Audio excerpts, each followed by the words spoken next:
Welcome to another episode of Ruff Talk VR, a weekly podcast with in-depth game reviews, exclusive developer interviews, and the latest MetaQuest and virtual reality news. We join our hosts, the father-son team of D. Scruffles and Stratus today, as they spend another episode breaking down and discussing the world of virtual reality. Hey, welcome to this episode of Ruff Talk VR. Today we have an interview I am so excited for. It's a special one. Yeah, we've been looking forward to this one. Today we're joined with Ryan Payton, the head of studio over at Camouflaj. You might know them for their most recent game, Batman Arkham Shadow, but we were big fans of Iron Man VR as well, too. This is clearly a studio that can deliver high-quality VR experiences, but before I fanboy out too much, Ryan, do you want to do a brief introduction of yourself and tell our listeners who you are and, your role as the head of studio over at Camouflaj? Sure, yeah. Well, first of all, thanks for having me on this show, guys. I know it's a long time coming. And remember watching your show, many years ago, when you covered our previous game, Marvel's Iron Man VR, being so thrilled that you liked the game as much as you did. So that was fun. And so it's good to be able to connect. And but to answer your question, I'm the studio head of Camouflaj. We're part of Meta. We're part of the Oculus Studios first party group. I'm also the director of Batman Arkham Shadow. And I've been making games for about 20 years now, starting off with Metal Gear Solid 4, Konami, living here in Japan, and then went on to become creative director in Halo 4, and then went to start my own studio, Camouflaj, about 13 years ago. We did Republic, we did Iron Man VR, and now most recently, Batman Arkham Shadow. So have you ever worked on a game that wasn't great? I was going to say, are you telling me your first game you ever worked on was Metal Gear Solid 4? That's why I feel like I live such a charmed life. In fact, not only was my first I take that back, like my first big release, but I joined Konami in 2005 when they were wrapping up work on Metal Gear Solid 3 Subsistence. So it was in the final months. Speaking of a charmed life, Metal Gear Solid 3 is my favorite video game of all time. And so imagine my first real video game development job. I'm working on like the best of like Game of the Year edition of my favorite video game of all time. Like, I don't know what I did to deserve this. You know what I mean? So how did you end up in that role at Konami? Because clearly that put you on a good trajectory forward. It did. I started off as a freelance journalist, so writing for video game magazines that I loved growing up. And again, I felt like so lucky in my life. I grew up reading video game magazines such as Electronic Game Monthly and Next Gen Magazine, XBN, Xbox Nation. And so when I graduated from college and moved to Japan, I messaged Ziff Davis and I said, "Hey, I'm moving to Japan. If you need anybody to cover a beat out there, here's some writing samples from my video game articles from our school newspaper." And they liked my writing, and they said, "Hey, do you want to cover the Xbox beat in Japan?" Which you can imagine is a very interesting and tricky one, and it continues to be. And that's what kind of set it all off. And then I was as a freelance journalist while teaching English in Japan, and I paid my way to go to E3 2005, and I was the lowest rung on the totem pole at Ziff Davis, freelance journalist. They were giving me like Okami DS, Beautiful Joe DS, and other games that they didn't really want to cover.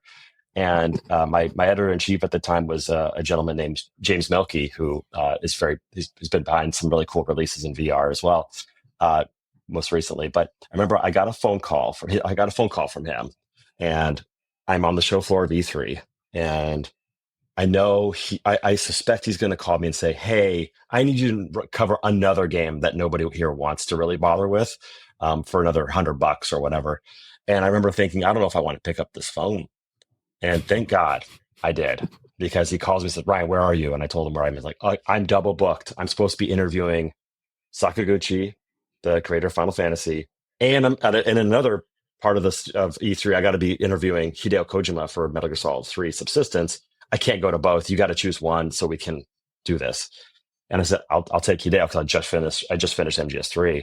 And he's like, "You told me where to go." And I ran there and interviewed Hideo Kojima about Subsistence. And he noticed that I could speak Japanese. I didn't really need a translator. And on the spot, he asked me if I wanted to join Konami and work with them. And so that's my superhero or supervillain origin story, depending on your outlook. I mean, I've heard other people say it, and it's so true. The value of going to those conventions like E3 or a PAX or a GDC or a Gamescom cannot be understated. And not just that, the value in knowing and recognizing an opportunity and taking it, because not everyone takes opportunities. We've discussed this numerous times. So this is just a prime example of like right place, right time. Opportunity presents, and you take be it. Be prepared to say yes at all times. Don't put it in the universe if you don't want it. But let me expand upon that, because I didn't learn my lesson. Truly, let me illustrate that. So let me fast forward to E3 2016. It's the Insomniac just I believe they just announced Spider-Man for PlayStation 4, and I'm good friends with the director of that title, Brian Intihar, and I'm staying at his place in Santa Monica, along with Luke Smith, the director of Destiny, and the development director at Enhanced Games, Tetris Effect, Inhumanity, Res Infinite, Mark McDonald. We're all coming from Zip Davis, by the way. We're all from EGM, OneUp.com. We're just lifelong friends now. So I'm at his place after, and he's going to go. He needs to go back to the city. He needs to go back to E3, hang out at the lobby of the JW Marriott, where all the biz dev stuff happens at E3, or what did. And I don't want to go. I'm kind of a natural introvert, and you know how it is. Like sometimes you just don't want to go out. And I'm exhausted from a day of E3. And the guy's like, come on. And I don't know why I got into the car. I really didn't want to go.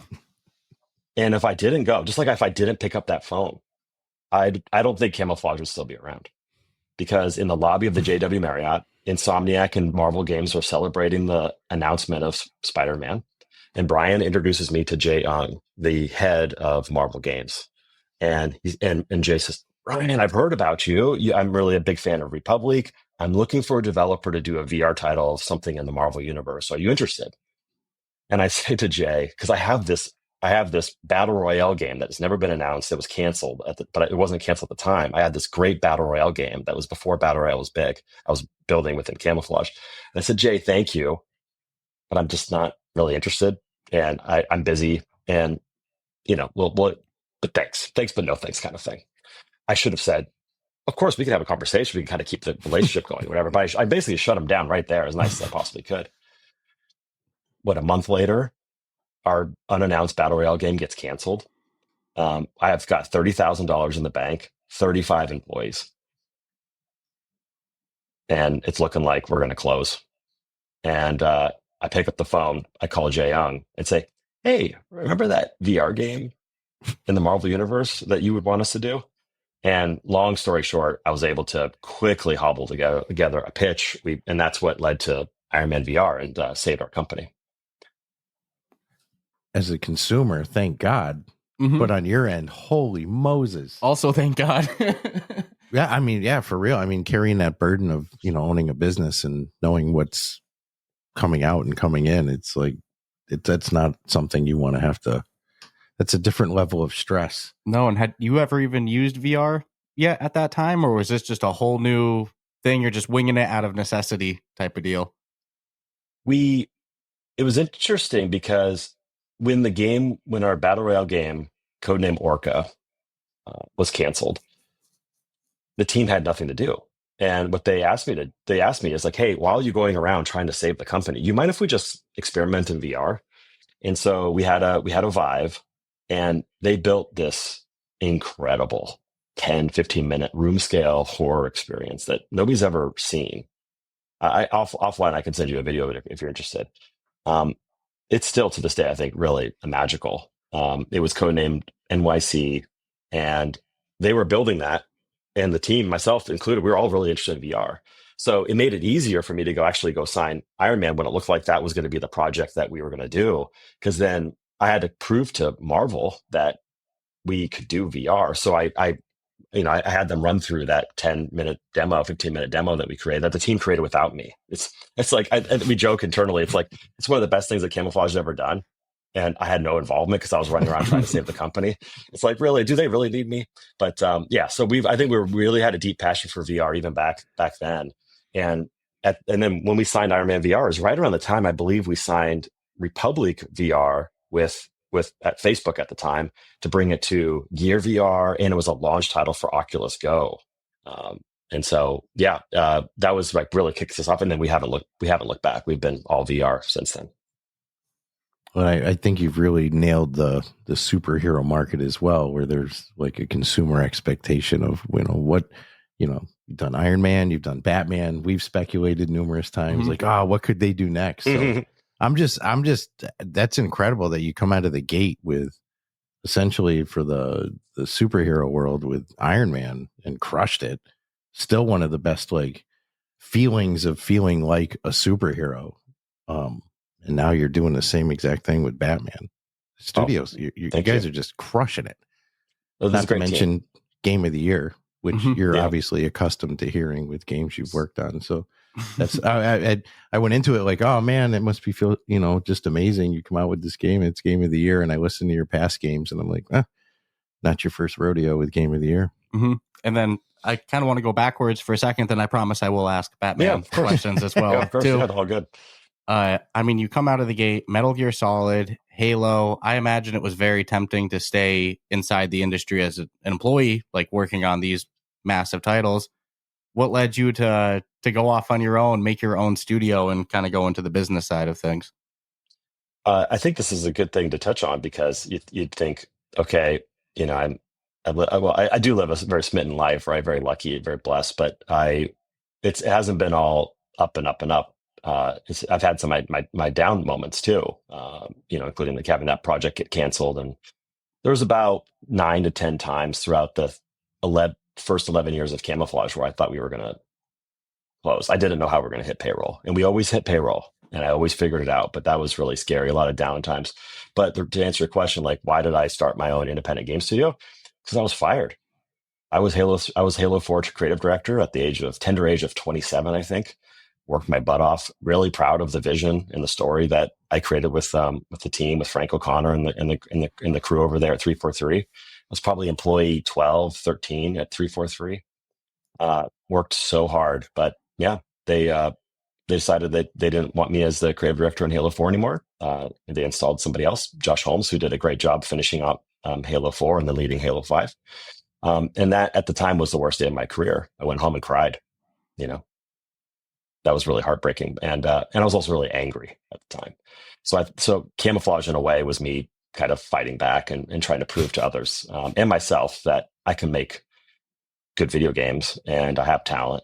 And turns out I don't think I had as much talent as I thought I did. Republic was a real education, because if you think like about the projects I worked on up until then, I jump into Konami working on Metal Gear, and that pipeline, that team is already established. We're doing a new entry, which was really difficult, right? But you've got the established tech, right? And the same thing for Halo 4. We built that off of the Halo Reach engine. For Republic, we had nothing.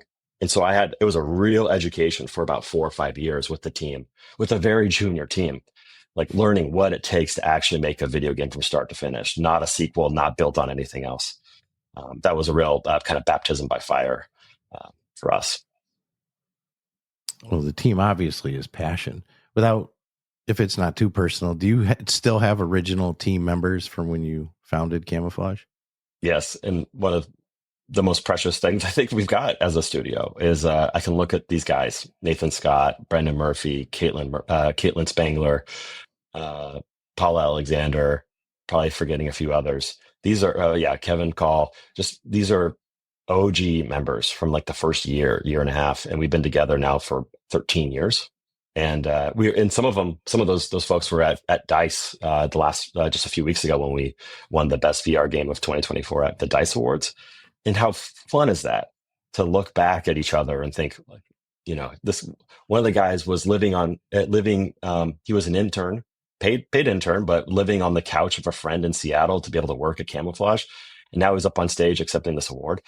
It's awesome. That's beautiful. No, I in my head, I knew the answer. I just wanted it in the wild, because that is a huge testament to a company when you have employees that don't leave. It's like the best case scenario in the whole world. So I expected a handful. I didn't necessarily know it would be that many, but that's awesome. Well, especially to rise from like, how are we going to make payroll to game of the year accolades? That's all over the place. Incredible. And, understandable. You go home. It's a sad day. You wipe off the tears. How long after would you say you said, I know that I want to make a game studio? Was it that same day you were raged up, fired? Did it take, was there a year gap? Oh, no, it's the next day. I love it. That's absolutely a phoenix rising from the ashes story, and that it's tragic, but look at what's become due to that as well. Now it makes me curious, why Camouflaj? Well, that unfortunately I won't be able to review. I've been very open with you guys, but that's going to go to me. That's a secret. That actually goes. Okay, that actually works good with the name, though. Now I'm curious, but we won't pry on that one. But there's the unique spelling. It's definitely. So starting with Iron Man, I mean, you said it earlier, nailed it with Iron Man mechanics. When we had heard that you were the studio making Batman, we were like, oh, they're gonna crush it. Well, we also had a big expectation though too, because we even said you come out with a game like Iron Man. You've set the bar pretty freaking high now. So how are you going to make me feel like Batman? No motion sickness with flying around, which a huge challenge. Really felt like the superhero. Was that your number one pick, or was that the project that came up to do for the superhero? Meaning, did you go in and you go, I think Iron Man's the superhero we can do best, or was that a wider conversation? I mean, now we could swing it back to how lucky I am as a human being, because growing up out of the whole Marvel universe, for me, it's always been basically Wolverine and Iron Man. Those are my two favorite characters. And when I sat down the team and said, "Hey, we're talking to Marvel," and immediately everybody understood like the best pairing for VR is probably Iron Man. You think about the visor, you think about the motion controls, you think about his repulsors, how just VR functions, and then just as Tony Stark as like this tech billionaire, going into a headset, it just mapped so well. And so I flew down to Burbank, sat down with Jae Young, and I said, "Hey, I thought about it. Yes, we do want to do a VR game with you, and we want to do Iron Man." He's like, "Ryan, Iron Man is my crown jewel for VR. You could basically have anybody else, but you can't have Iron Man." And I said, "Okay, but what, who are you saving Iron Man for? Like, what would they need to do to prove to you that they're worthy of Iron Man?" He's like, "Look, I think I know what you're up to, and I'll humor you by answering your question. You'd have to have the best pitch of Iron Man VR I'd ever seen, and I've seen a lot. You'd have to have the best prototype of a Iron Man game that I've ever played in VR, which I played a lot, and you'd have to have this major budget." And I said, "Cool, I'll be back in 2 weeks with all those things." And I did. I went to the team. We worked on this amazing pitch. While we're working on it in a rental car from Seattle to Burbank, I'm working on the pitch with Brendan Murphy. We've got the prototype in the back that Troy Johnson built.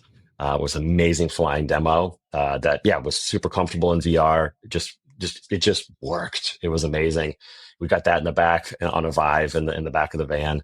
And while I'm making biz dev calls with various folks about how we're going to raise the money to do this Iron Man VR game, and thankfully VR was really cooking at that time. This was 2016, so it was, I'm not going to say it was easy, but it was relatively easy to get people excited about the potential. So drove it down, had the meeting in Burbank, ran them through the pitch, ran them through the prototype, and I knew something was going well when one of the staff at Marvel Games didn't want to get out of the headset.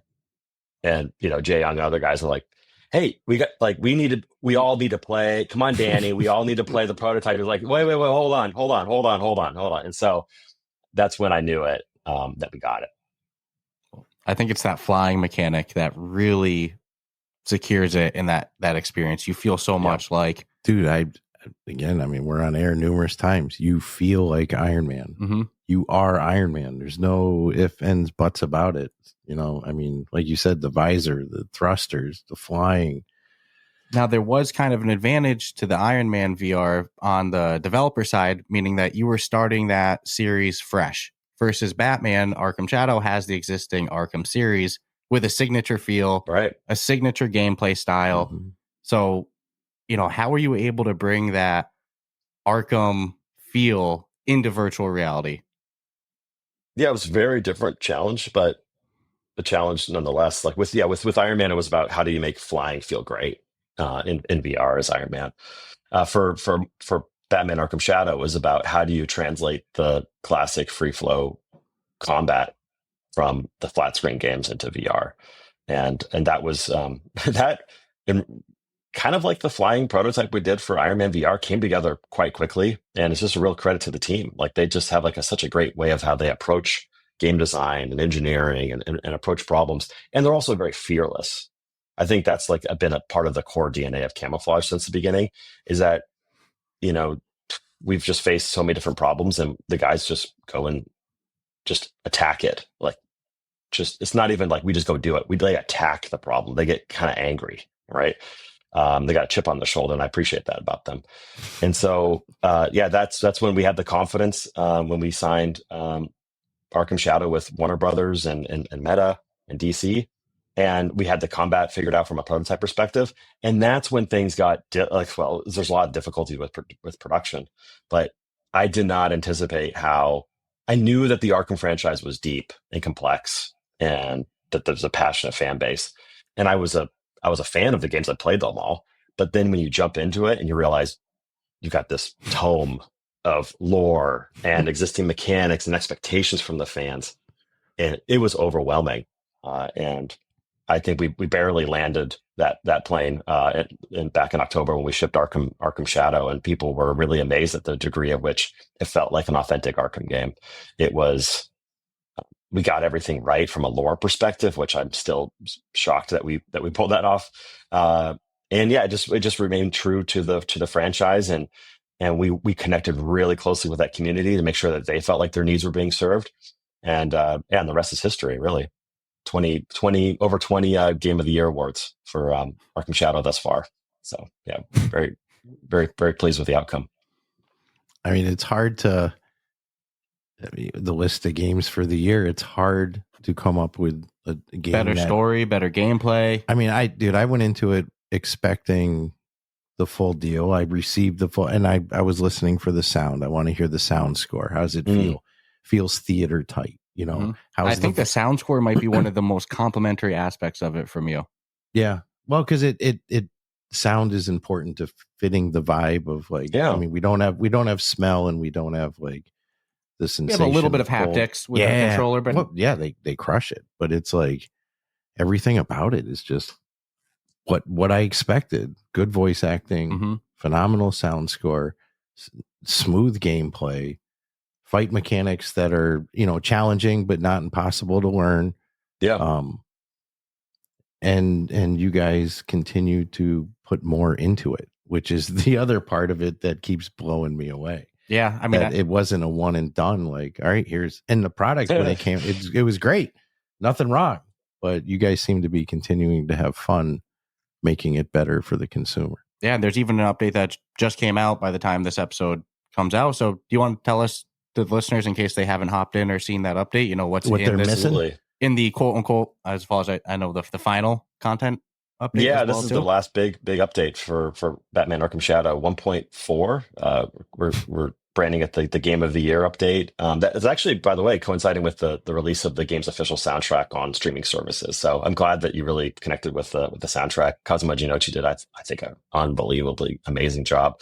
I have so many fond memories of developing the game, and one of them is spending time with him in London at Abbey Road Studios, recording the Batman soundtrack with that incredible, just some of the world-class musicians, and he's a world-class composer that we worked together on Metal Gear and Halo, so and Iron Man VR. So basically everything I've worked on, it's been with Cosmo. So it's been a beautiful partnership.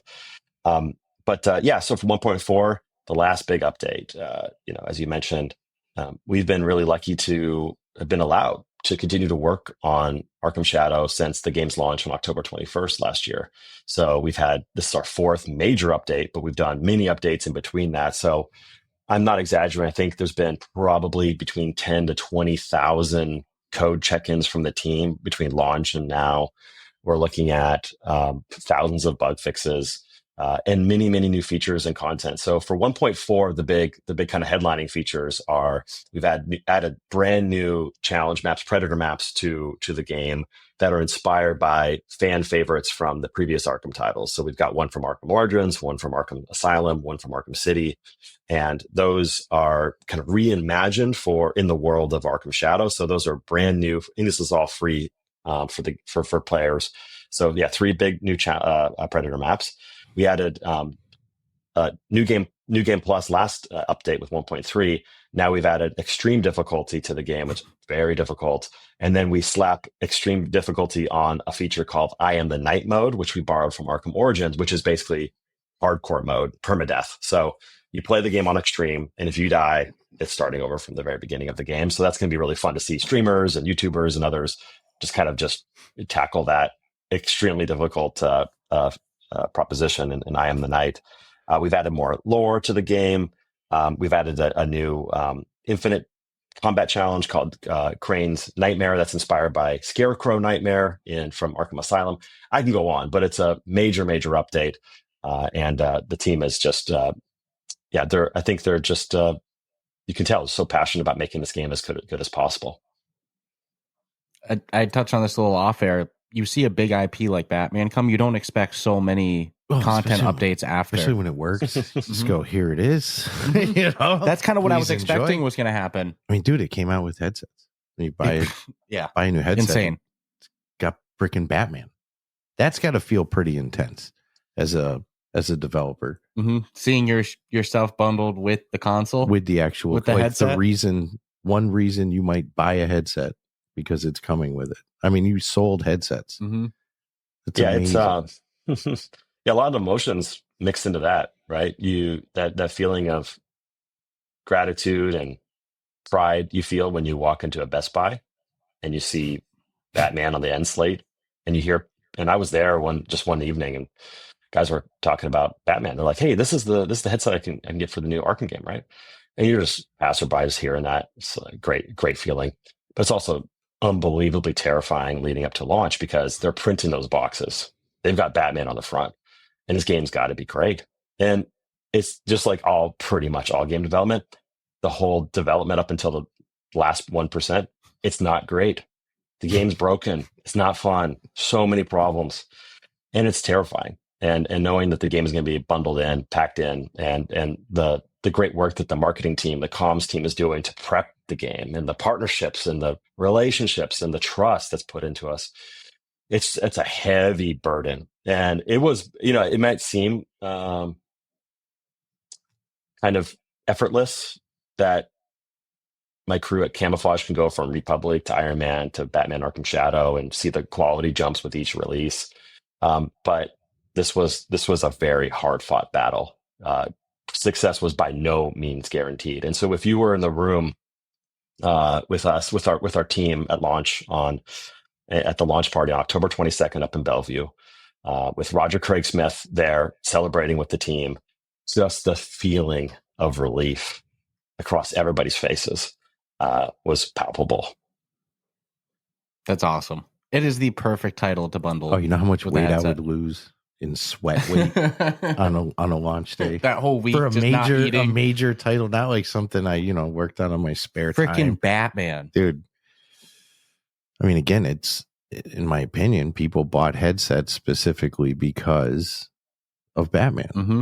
So I mean, yeah, there's a very big expectation when you're spending that kind of money for this experience. And I did catch that you said you had 2 favorite superheroes, Iron Man and Wolverine. I didn't think we were going to get far with this one.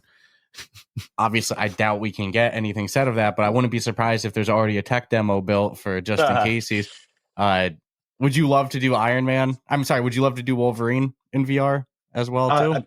I mean, I think a Wolverine VR game would be great, but I've never really talked about it, never really thought about it. And my to be completely transparent, my favorite. I was saying that to set up the fact that I feel very lucky. Well, first of all, I'm very excited for the Insomniac Wolverine game. I'm high on my list of things I'm looking forward to, and I was setting that up because, in the Marvel universe, hopefully these words don't come back to bite me, but like always just growing up, but for me, it was Wolverine, Iron Man, just was Wolverine, Iron Man. But my favorite superhero has always been Batman. And what did I do to deserve this, right? So you get the phone call from Meta after right when we were about to ship Iron Man. They're like, hey, you're interested in Arkham? You're interested in Batman for a next project? We could do a partnership together. I'm thinking, what? How do people know that, that Batman is my favorite superhero of all time? Of course I want to work on Batman. That was more of the context here. Not trying to like make any hint at anything, but it's I just can't still kind of and then shipping Iron Man, and then today with the launch of 1.4 is really bittersweet for me because I love working on this game.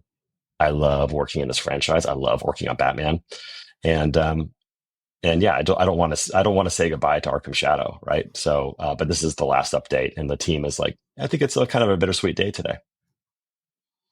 I get that. Well, yeah, saying goodbye to a lot of heart and soul put into it, and it's right 4 years plus.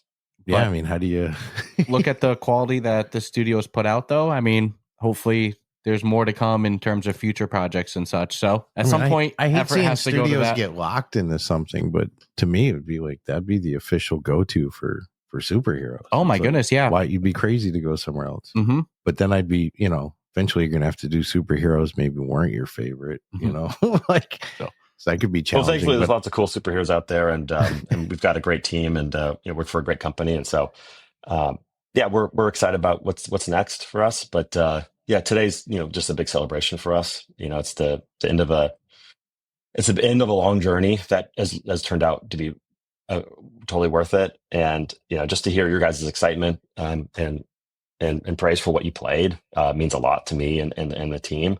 It's been really fun. Just really fun, not expected, but really fun over the last 4 months. Just seeing people's reactions to the game, and we're looking to hopefully we'll get some good nominations for BAFTA pretty soon, and I think that's kind of the end of the accolades journey. So I'm selfishly, I'm really hoping that Roger or Troy Baker come away with an award there because I think their performances in Arkham Shadow are just top notch, deserve recognition. Mm-hmm. Top to down. No, there's not a thing about it. I could even find any fault with, from environment, like I said, top to bottom, sound score, voice acting, character models, gameplay. It is a professional masterpiece of video game work there. Mm-hmm. And the perfect game to bundle with a headset as well. So I never thought I'd feel like Batman in my life. I've read a lot of Batman, seen a lot, but I never thought I'd feel. You see when you the see shadows, dude, coming. You're like, I'm Batman. It's insane. But I know you're a busy man. You don't make game of the years by talking with us all day, that's for sure. So we'll let you go in just a moment. Definitely a whole bunch more I think we could talk about in the future. I want to know how the hell your secret sauce for motion sickness, because no motion sickness with Iron Man or Batman. Yep. Iron Man, you're flying around. Batman, you're grappling, hooking everywhere. That by no means should there be zero motion sickness, but you all have figured it out. So would love to dive into that. You've got a hell of a background. I think we could spend more time there too, but we'll let you free for today. Thank you so much for joining us, Ryan. Before we let you go, though, is there anything you want to say to the listeners, the fans of Batman?